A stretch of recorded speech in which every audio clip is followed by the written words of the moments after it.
Existem 5 chaves para controlar o mundo. Assim acreditava o almirante John Fisher, o arquiteto da modernização da Marinha Real na véspera da Primeira Guerra Mundial. Fisher identificou essas 5 chaves como o Estreito de Dover, o Estreito de Gibraltar, o Estreito de Malaca, o Canal de Suez e o Cabo da Boa Esperança. Sua lógica era simples. Para dominar os mares, a Marinha Real não precisava dominar todas as bacias oceânicas. Bastava controlar um punhado de pontos geoestratégicos, as artérias estreitas por onde o comércio global deve fluir. O controle sobre tal gargalo atua como um multiplicador de força. Comande um pequeno ponto no mapa e você barganha regiões inteiras.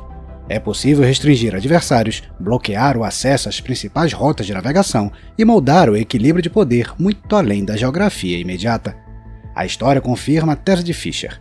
Considere a Rússia, um gigante continental cujas ambições marítimas foram frustradas por séculos por 2 desses estreitos, Bósforo e Dardanelos. Apesar de travar 12 guerras ao longo de várias centenas de anos, esses estreitos permaneceram em mãos turcas, bloqueando o caminho da Rússia para uma expansão marítima sustentada ao sul. O século XXI não revogou essas antigas leis da geografia, mas o centro da competição entre as grandes potências deslocou-se de forma inequívoca do domínio naval para o controle econômico e de infraestrutura. A globalização, impulsionada pelas revoluções digital e financeira, criou a classe inteiramente novas de pontos de estrangulamento críticos.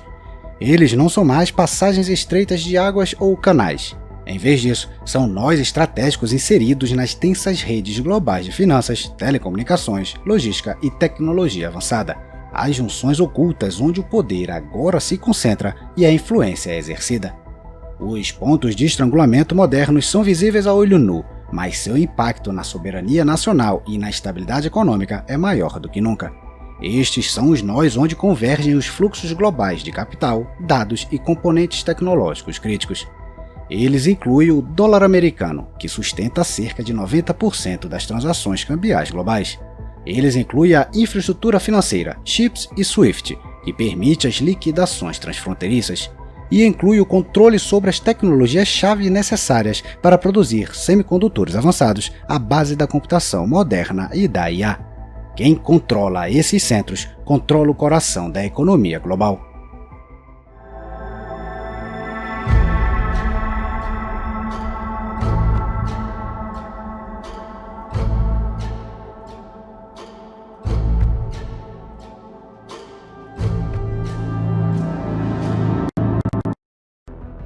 Ao contrário da narrativa popular da década de 90, a crença de que a globalização e a internet descentralizariam o poder e democratizariam as relações internacionais, a realidade moveu-se na direção oposta. Em vez de dispersão, a globalização produziu uma concentração sem precedentes dos pontos de estrangulamento do mundo nas mãos dos Estados Unidos e de seus aliados. Isso confere a Washington um nível de poder com o qual o almirante Fisher só poderia sonhar. Com uma única assinatura presidencial, os Estados Unidos podem isolar o Irã do sistema financeiro global, congelar as reservas do Banco Central russo ou negar à China o acesso a tecnologias críticas. Os Estados Unidos detêm o que é efetivamente uma arma nuclear econômica e, como os últimos anos mostraram, Washington não hesita em usá-la. Mais do que isso, está sistematicamente refinando e expandindo este arsenal. Mas transformar a economia global em um campo de batalha traz consequências estruturais, e isso corrói a infraestrutura sobre a qual o poder dos Estados Unidos é construído. Estamos testemunhando os estágios iniciais de um processo no qual os rivais dos Estados Unidos, acima de tudo a China e a Rússia, mas também países do sul global, estão se apressando para criar alternativas. Seu objetivo não é apenas contornar os estreitos controlados pelos Estados Unidos, mas construir sistemas econômicos paralelos e isolados. Diante de nós, a base da ordem econômica do pós-guerra começa a rachar. A era da integração ingênua, a crença de que o comércio civiliza, de que a globalização é o único caminho, está se tornando história. As ferramentas que deveriam unir o mundo estão sendo usadas para separá-lo. Guerras que são mapeadas por Edward Fishman em seu novo livro Choke Points. Ex-funcionário do Departamento de Estado dos Estados Unidos, Fishman não oferece teoria acadêmica, mais uma rara visão interna de como o colosso norte-americano opera enquanto luta para preservar sua hegemonia. Como um dos arquitetos das sanções contra a Rússia, ele nos conduz às salas de decisão de Washington e mostra como os Estados Unidos sistematicamente transformam em arma os pontos de estrangulamento do século XXI. A verdadeira base do poder dos Estados Unidos no século XXI não são os porta-aviões ou as ogivas nucleares, é o dólar americano. Seu papel vai muito além do de moeda nacional dos Estados Unidos. O dólar funciona como meio padrão mundial para liquidação e comércio. Para entender como isso aconteceu, precisamos voltar à Conferência de Bretton Woods de 1944. Lá, a ordem financeira pós-guerra foi criada. O dólar tornou-se a moeda âncora para transações internacionais e foi atrelado ao ouro a uma taxa fixa de $35 por onça. Este sistema proporcionou a estabilidade necessária para a reconstrução da Europa, mas também atrelou a credibilidade dos Estados Unidos às suas reservas físicas de ouro. Quando Richard Nixon encerrou a conversibilidade do dólar em ouro em 1971, colapsando o sistema de Bretton Woods, o papel global do dólar não enfraqueceu, ele se expandiu. A chave foi o petrodólar, nascido de um acordo negociado em 1974 entre o secretário do Tesouro dos Estados Unidos, William Simon, e a Arábia Saudita. Em troca de garantias de segurança dos Estados Unidos e do fornecimento de armas, Riad comprometeu-se a precificar o petróleo exclusivamente em dólares. Isso criou um ciclo de capital fechado. Qualquer país que quisesse comprar energia precisava adquirir dólares, e as receitas excedentes, os chamados petrodólares, eram então reinvestidas em dívida do governo dos Estados Unidos. O resultado foi uma demanda global permanente e estrutural pelo dólar, isolando-o efetivamente das flutuações no desempenho da própria economia dos Estados Unidos. Hoje, o domínio do dólar é ainda maior do que durante a Guerra Fria. Embora a participação dos Estados Unidos no PIB global tenha caído para cerca de 25%, o dólar está envolvido em quase 90% de todas as transações cambiais, em um mercado que agora movimenta mais de 7 trilhões de dólares por dia. Mesmo negócios que parecem não relacionados aos Estados Unidos, soja brasileira vendida à China, trigo polonês enviado ao Egito, passam pelo sistema financeiro dos Estados Unidos. O dólar tornou-se tão essencial para o comércio global quanto o oxigênio. Mas essa dependência cria um gargalo moderno, um que pode ser facilmente transformado em arma em uma era de guerra econômica. Para entender como o dólar se tornou uma arma, primeiro precisamos examinar como as transações comerciais internacionais funcionam e como o sistema de compensação global opera. O sistema bancário moderno opera num sistema de bancos correspondentes. Por exemplo, quando uma refinaria indiana paga a um fornecedor angolano em dólares americanos, a transação não envolve dinheiro físico. O dinheiro se move como lançamentos eletrônicos em contas bancárias.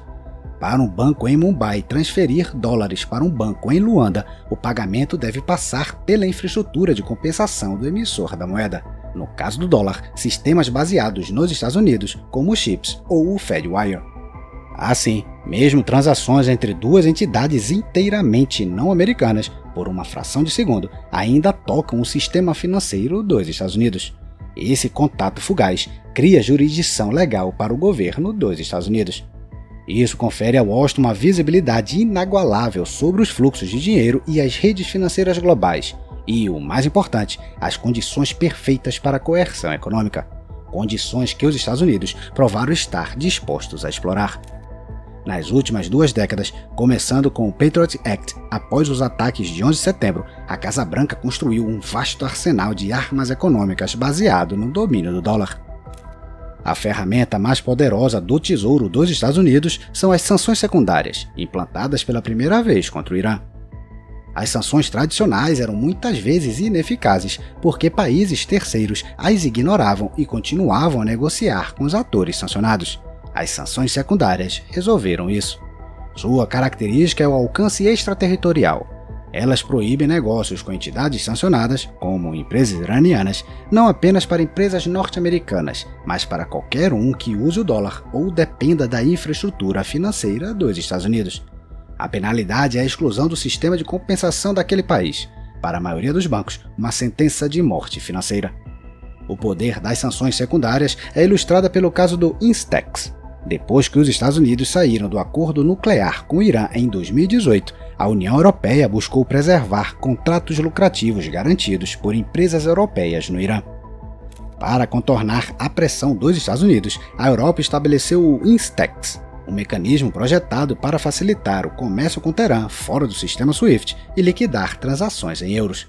Mas os banqueiros em Paris, Frankfurt ou Londres logo concluíram que os lucros do comércio iraniano eram ínfimos para justificar um confronto com o tesouro dos Estados Unidos e a potencial perda de acesso ao dólar. O resultado foi revelador. Em mais de 4 anos de operação, o INSTEX processou apenas uma transação, a compra de medicamentos, que já estava isenta de sanções dos Estados Unidos. Em 2023, o INSTEX foi desativado.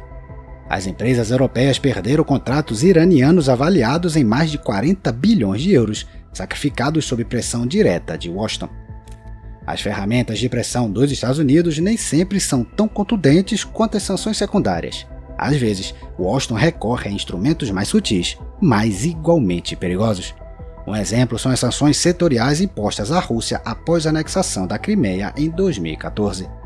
Em vez de cortar completamente as empresas russas do dólar, as sanções setoriais restringiram o acesso de Moscou a serviços específicos. Elas proibiram a extensão de novos financiamentos de longo prazo para entidades russas com vencimentos superiores a 30 dias, e em alguns casos, 90 dias. Este foi um ataque cirúrgico. As principais corporações estatais russas operavam em um modelo de rolagem de dívida nos mercados financeiros ocidentais, pagando dívidas com novos empréstimos em Nova York e Londres. As sanções setoriais cortaram esse acesso a capital barato e forçaram Moscou a drenar suas próprias reservas cambiais. Nos últimos anos, com a rivalidade entre os Estados Unidos e a China se intensificando, o centro de gravidade na guerra econômica deslocou-se das finanças para a tecnologia. E aqui, também, os Estados Unidos controlam os pontos de estrangulamento-chave. A indústria de semicondutores é um exemplo.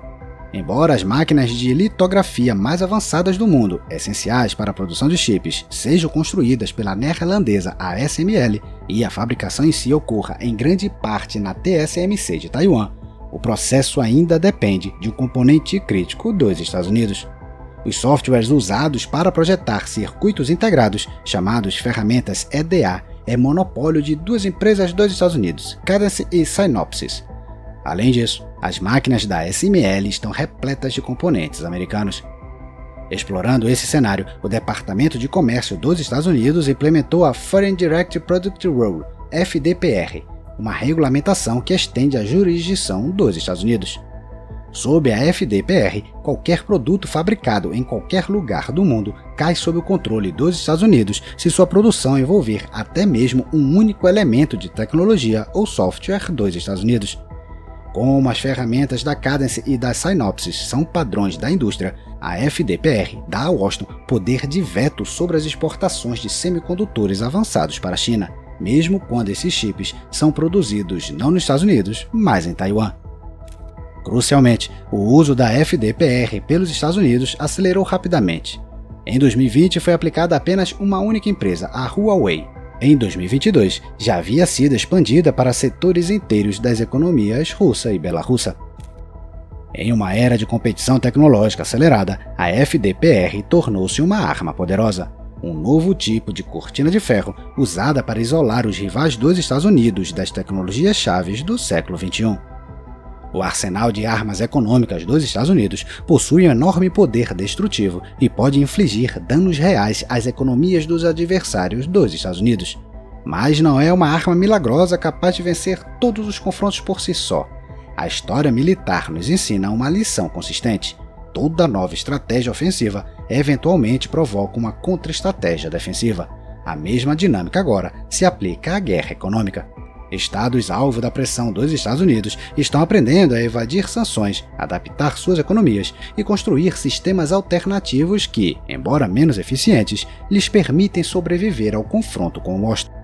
O primeiro campo de testes para essa estratégia foi o Irã, o paciente zero da guerra econômica moderna. Entre 2012 e 2015, a pressão coordenada dos Estados Unidos e da União Europeia, cortando o Teherã do SWIFT e dos mercados globais de petróleo, aleijou a economia do Irã e forçou a República Islâmica a assinar o acordo nuclear JCPOA. Mas quando o presidente Trump se retirou do acordo em 2018 e lançou uma nova campanha para quebrar economicamente o Irã, o esforço falhou espetacularmente. Sim, a economia do Irã foi abalada, uma crise cambial eclodiu, ondas de protestos antigovernamentais se seguiram, mas Teherã não capitulou. Em vez disso, o Irã contornou as sanções e hoje exporta petróleo em níveis recordes, cerca de 2 milhões de barris por dia. Como isso foi possível? Primeiro, o Irã pivotou. Com a perda de compradores europeus, Teherã agora vende quase apenas para a China. Mas não para grandes empresas estatais como a Sinopec, que tem exposição global e teme sanções secundárias. As compras vão para as chamadas refinarias Bulli, centenas de pequenas plantas independentes, principalmente na província de Shandong. Essas empresas não possuem ativos no exterior, não utilizam o sistema financeiro dos Estados Unidos e operam inteiramente no mercado doméstico da China, tornando-as imunes ao alcance do tesouro dos Estados Unidos. Os mecanismos de pagamento também contornam o dólar. As transações são liquidadas em yuan por meio de escambo ou através de redes de confiança. Juntos, Irã e China criaram um ciclo fechado de commodities e finanças quase opaco para os reguladores ocidentais. A retomada das exportações do Irã não teria sido possível sem uma logística paralela, um modelo copiado pela Rússia após 2022 através da criação da chamada Frota Fantasma. O teto de preço do G7 sobre o petróleo russo buscou explorar um gargalo no mercado de seguros marítimos. Mais de 90% da frota global de navios-tanque é segurada por um pequeno grupo de empresas sediadas em Londres.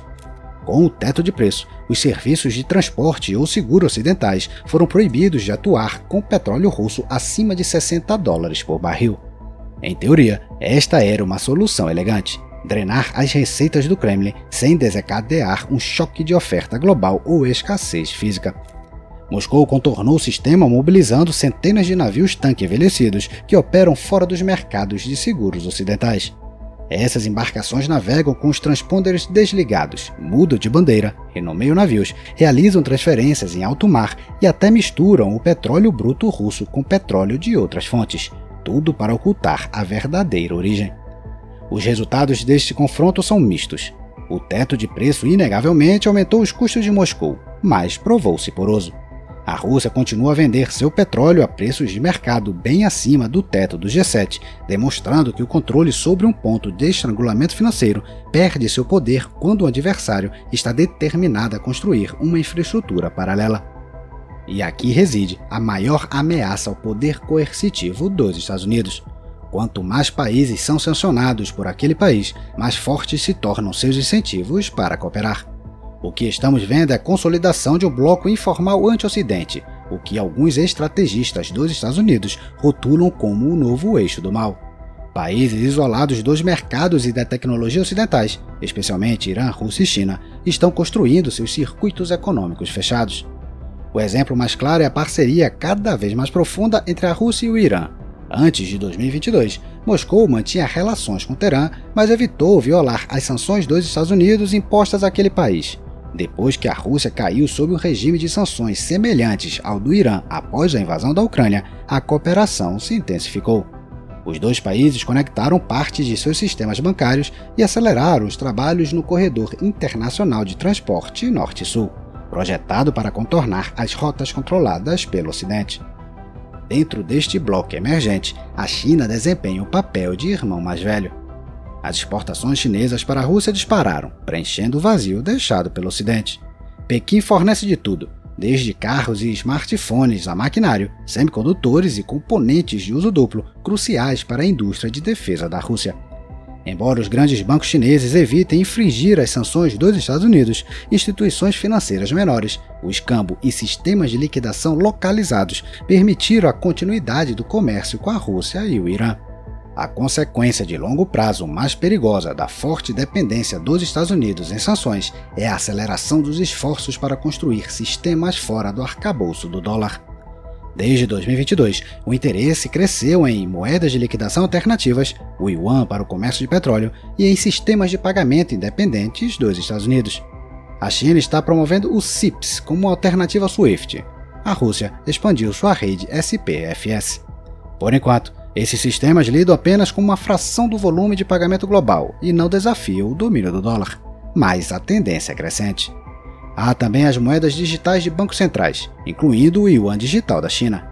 Elas permitem transações diretas, contornando completamente o sistema de bancos correspondentes e, com ele, os pontos de estrangulamento dos Estados Unidos que sustentam o poder norte-americano.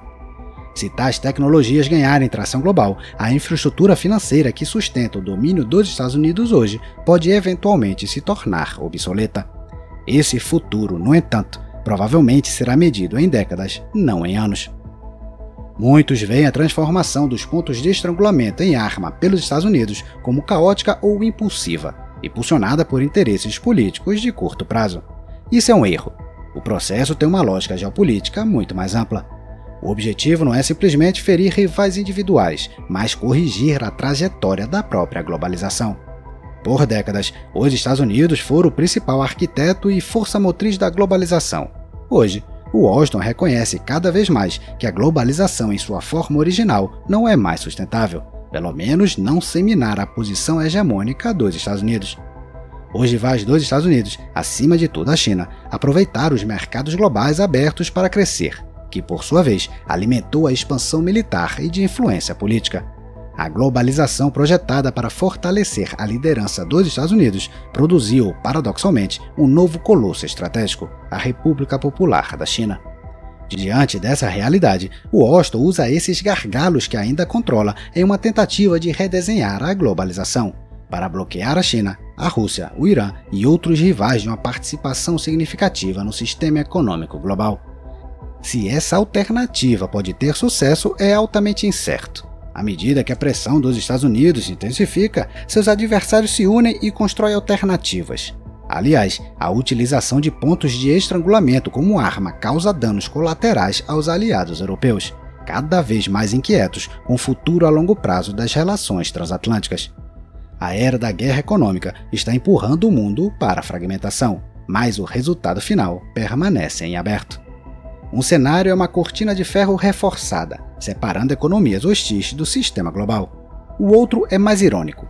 O próprio sistema que elevou os Estados Unidos ao status de superpotência pode agora se tornar a força para destruí-lo.